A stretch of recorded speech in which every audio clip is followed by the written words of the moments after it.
messieurs, bonjour et bienvenue au Forum des lecteurs pour cette 40e édition de la Foire du Livre de Brive, avec pour le thème qui nous rassemble, les livres qu'on aime. Et les livres qu'on aime, les bons gros livres qui font du bien au cœur.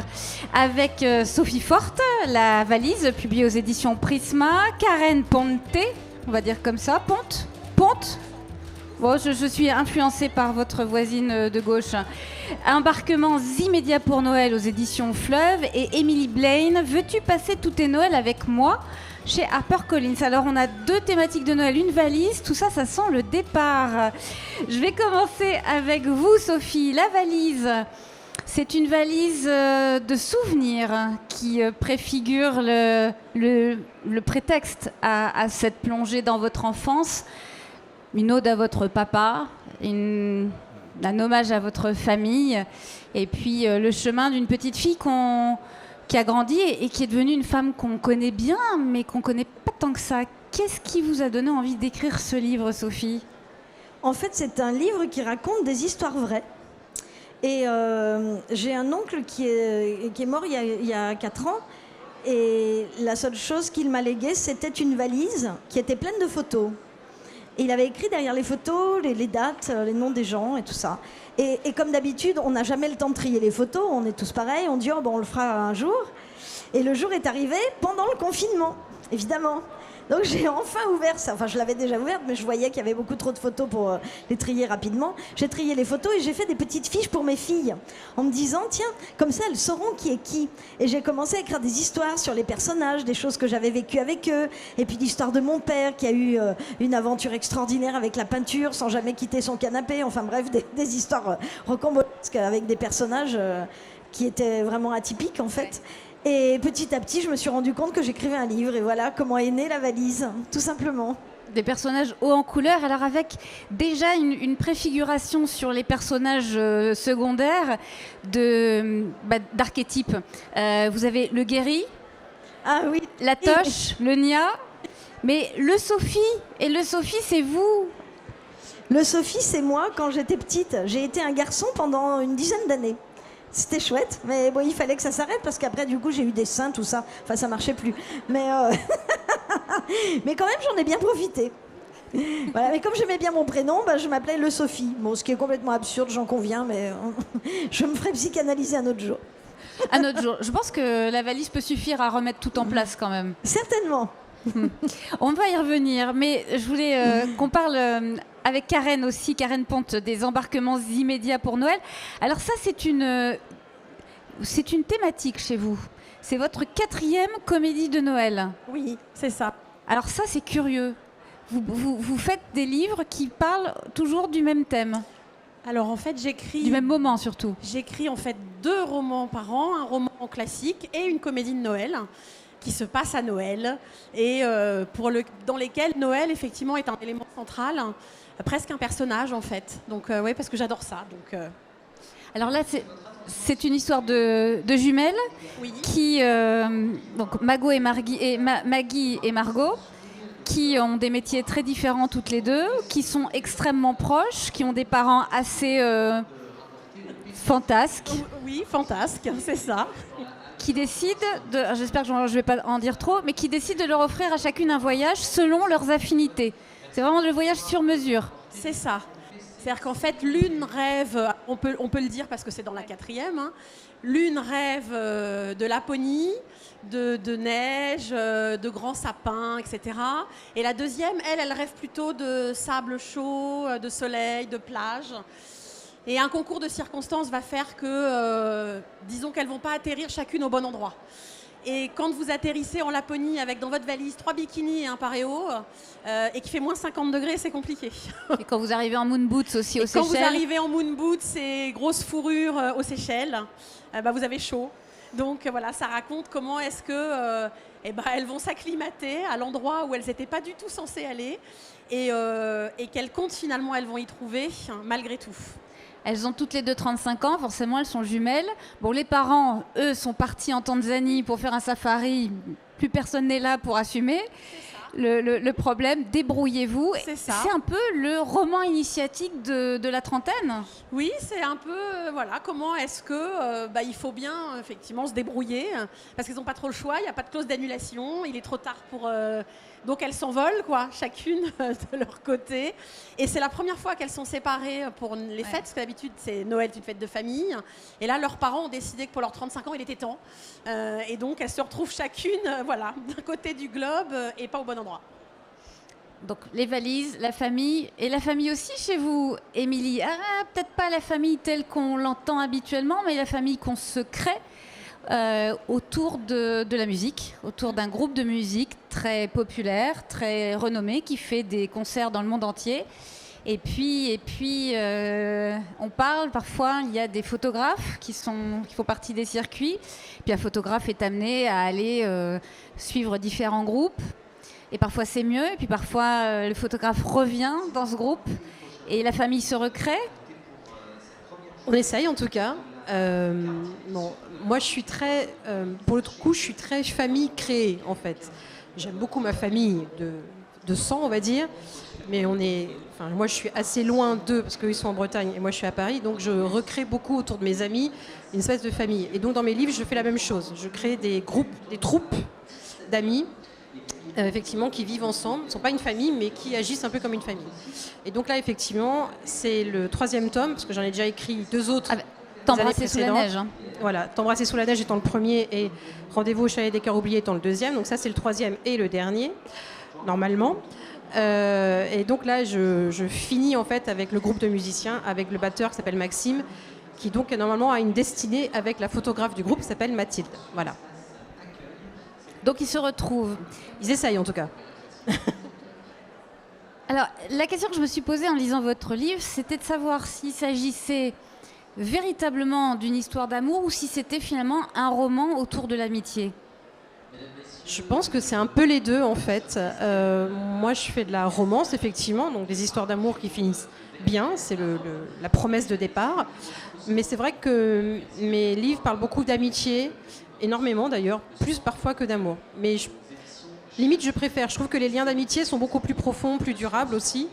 Et puis plus complexes aussi, parce que quand on est amis, on se pardonne peut-être plus de choses que quand on est juste amant ou amoureux. Donc oui, ça parle beaucoup d'amitié. Donc on est dans une famille reconstituée, avec une vraie complicité, des vies en fait un peu ce qu'on voit dans les comédies et sitcoms américains, un peu je pense à How I Met Your Mother, où on a comme ça des amis qui partagent un peu tout, l'intime est vraiment au milieu du groupe.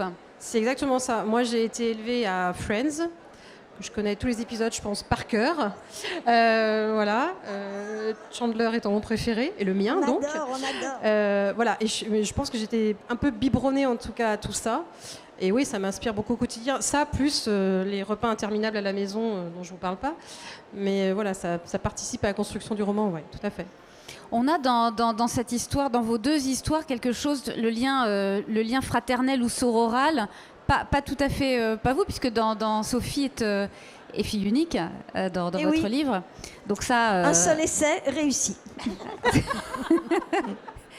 Absolument, avec une liberté, on la voit se construire, la liberté, on voit le lien là. Enfin, il y a quand même si une histoire de frères-sœurs, en tout cas il y a des problèmes du côté des parents, avec l'oncle qui la trahison du mari de Tanzette.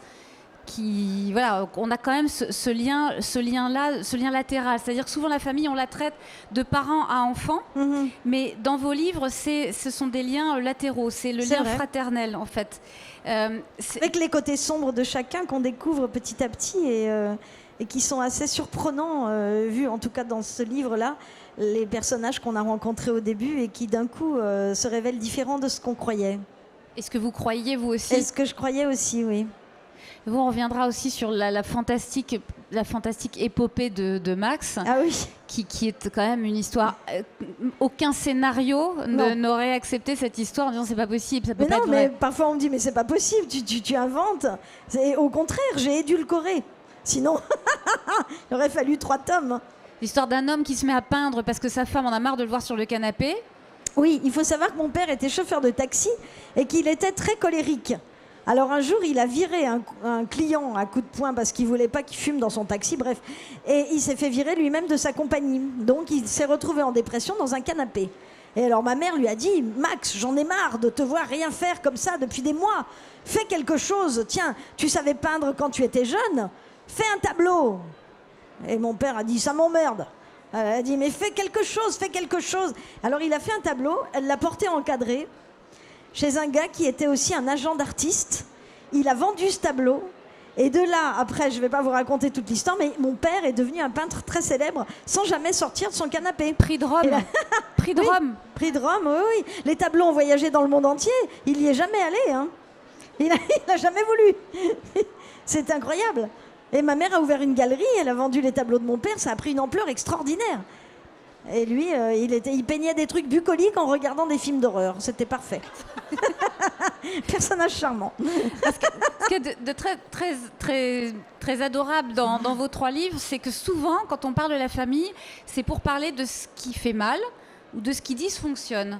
Or, vous, y compris dans la famille recomposée que vous créez, en fin de compte, dans vos livres, la famille porte. La famille construit. Oui. C'est vrai. Mais En fait, moi en tout cas, quand j'écris mes romans, j'ai tendance à dire que j'ai fait des romans un peu thérapeutiques. C'est-à-dire que les gens les lisent pour qu'ils se sentent mieux, bien, en forme, qu'ils aient la banane, le sourire, le machin, etc. Donc du coup, effectivement, j'évite un peu le côté sombre de la famille, que ce soit les secrets de famille des fois douloureux, ou l'oncle gênant au mariage, le grand-père un peu bizarre. Voilà, j'évite ce genre de trucs. Et moi, j'aime bien l'idée, effectivement, qu'on peut être positif, alors pas tout le temps, mais qu'on peut être positif, et que même quand on a un défaut assez pénible, on arrive quand même à s'améliorer au contact des autres. Donc oui, moi je vois plutôt le verre à moitié plein pour le coup. Voilà. En particulier à Brive, je vois souvent le verre à moitié plein. À moitié seulement, vous êtes sûr? Oui, à moitié. Mais il est régulièrement rempli, je ne sais pas par qui d'ailleurs, mais j'aurai des noms un jour. C'est la magie de Brive, ça. C'est ça. Moi, alors pour mes romans de Noël, moi j'écris des comédies familiales de Noël, hein, effectivement, où la famille, dans les 4, a une place importante. Parce qu'en fait, je crois à ces valeurs-là, et je trouve que c'est des chouettes valeurs à mettre en avant finalement au moment des fêtes. Donc oui, c'est plutôt des familles un peu fantasques, mais toujours très unies. Effectivement, mais c'est un vrai parti pris, je crois. Ça ne veut pas dire que on se doute que ça n'existe pas toujours comme ça. Disons que si on veut du dysfonctionnel, il suffit de regarder chez nous, quoi. Ouais, voilà. Non, mais c'est un vrai parti pris, vraiment, voilà, de mettre en avant ces valeurs. Comme Émilie, moi, l'amitié aussi fait partie de tous mes romans, parce que, ouais, je pense aussi que on a envie aussi de véhiculer parfois ces valeurs-là, et je me dis que la vie est suffisamment moche, en effet, pour donc j'en mets pas forcément dans mes romans, même si les thématiques parfois peuvent être dures, mais finalement toujours traitées par un biais qui est un biais positif, quoi. Ce que j'ai essayé de dire un peu laborieusement tout à l'heure, c'est que le lien sororal, ou le lien en tout cas voilà, de fraternité qu'il y a dans vos 2 livres, est un vecteur de joie en fait, hein. C'est ouais. plutôt ça. C'est pas... En tout cas, il n'y a pas de jugement, il n'y a pas de dispute, ou pas de dispute grave en fait. Toujours sur des trucs très légers ou des défauts mineurs. Voilà. Mais effectivement, comme dit Karen, c'est un parti pris où on se dit que voilà, on offre au lecteur un moment un peu idéalisé. Sans Covid, sans guerre, voilà, et sans repas de famille interminable au moment du 24 décembre, voilà, des choses comme ça. Donc on offre une parenthèse enchantée, un petit peu. Alors toutes les 2, vos livres sont construits avec 2 voix, hein, bien sûr, qui... on est dans la tête de Max, on est dans la tête de Mathilde, et on alterne en fait, y compris le point de vue du garçon qui est quand même très très coincé, avec beaucoup de... Les garçons sont en général assez coincés en fait. Oui. Avec les sentiments, avec faire un mouvement, c'est très compliqué en fait d'être un garçon, je trouve. C'est vrai. Non mais c'est vrai. Parce qu'on les éduque pas à ça en fait. Je pense que de manière générale, dans la vie normale, on n'apprend pas à nos petits garçons et à nos grands garçons après à accepter leurs sentiments, à en parler, à leur dire que c'est pas grave d'être triste, c'est bien d'être joyeux, t'es amoureux, c'est chouette. Enfin, voilà. Donc je pense qu'effectivement c'est compliqué après. Quand ça leur arrive à l'âge adulte et qu'ils savent pas faire, ouais, c'est un petit peu difficile, je pense. Alors que pour les filles, c'est totalement admis. Elles ont le droit d'être amoureuses, elles ont le droit d'être joyeuses, elles ont le droit d'être pleurées, voilà. C'est complètement... C'est du sexisme inversé. En fait, c'est sympa, c'est du sexisme inversé. C'est ça. Et vous, Karen, dans votre livre, il y a une construction évidemment à deux voix, mais avec aussi, comme elles sont jumelles, il y a ce qui leur arrive est symétrique. Je trouvais qu'il y avait une vraie symétrie entre les différentes étapes du voyage de chacune, sans tomber dans l'obligation de tomber amoureuse. Oui, en fait, le propos du roman, c'est de dire que finalement, on peut trouver du Noël partout où on est sur le globe, même si finalement ça ne correspond pas à l'idée qu'on se faisait au départ.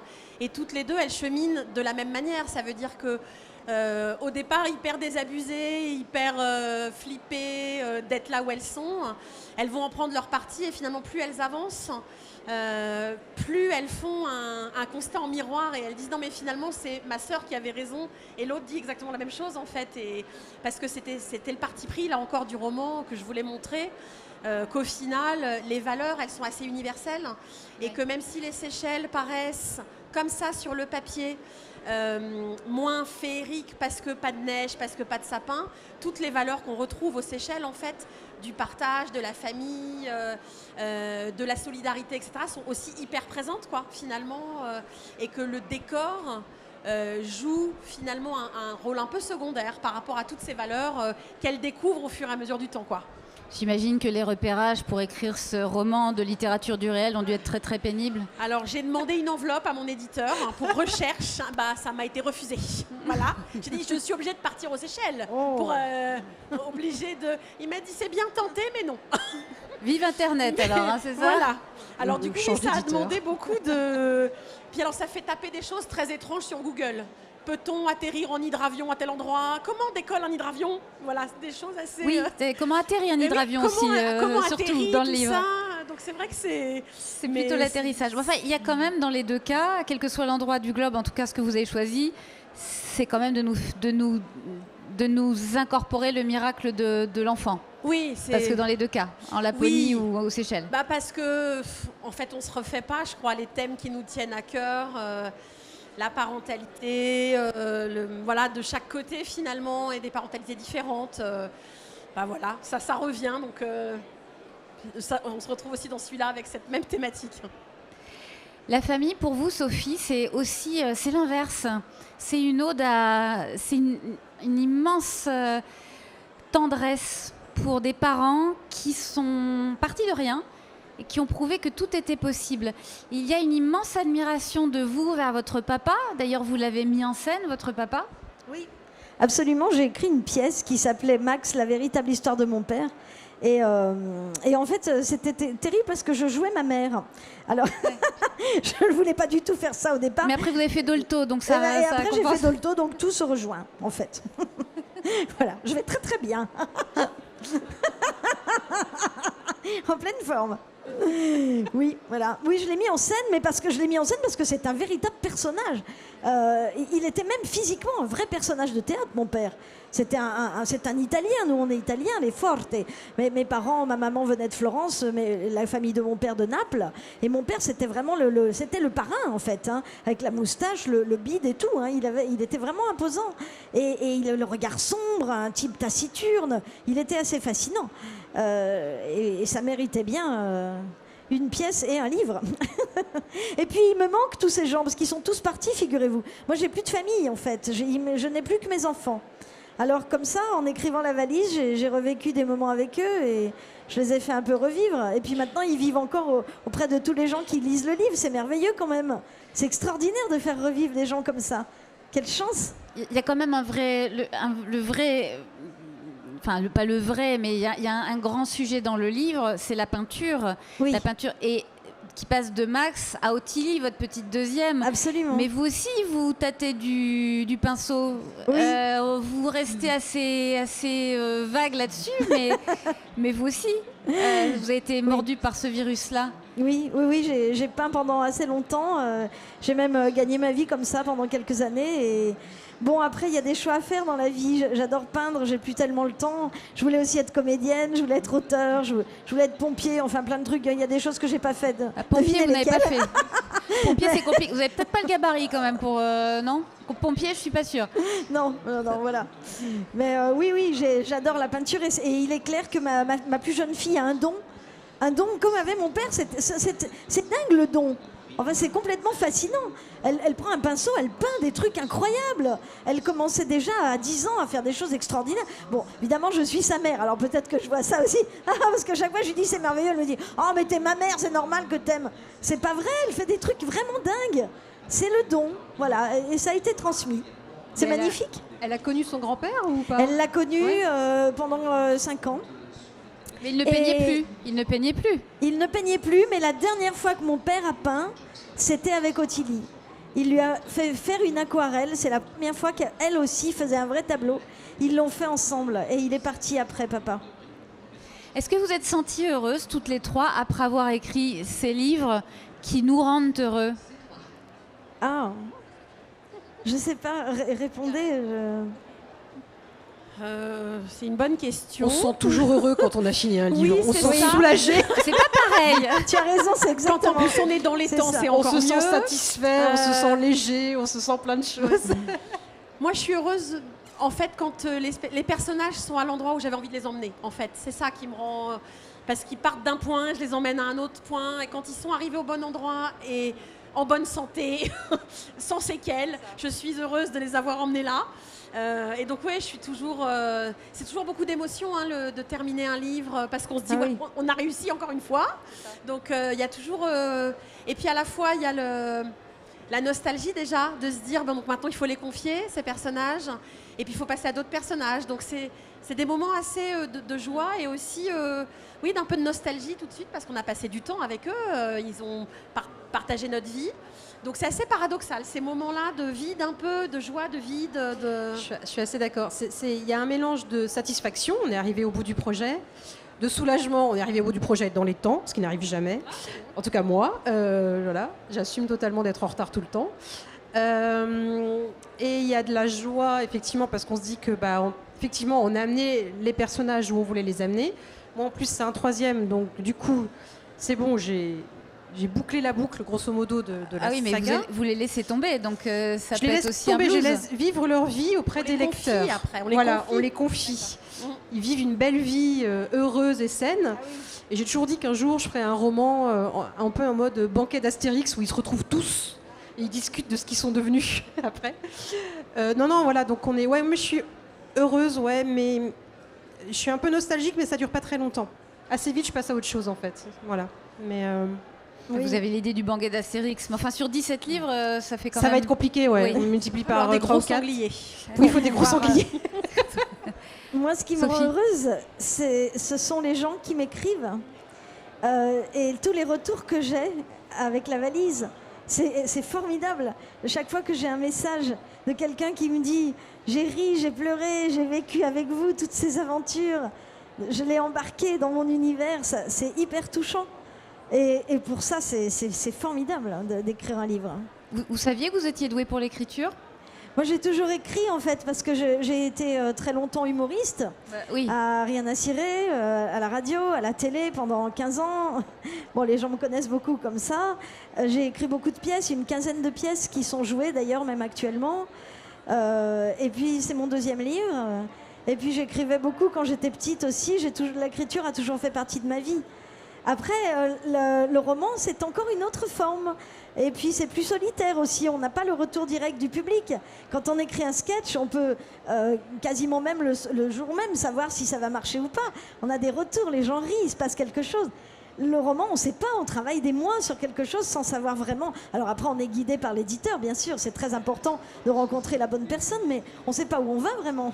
Alors voilà, c'est une autre forme, mais ça me passionne. Je vais en écrire plein d'autres.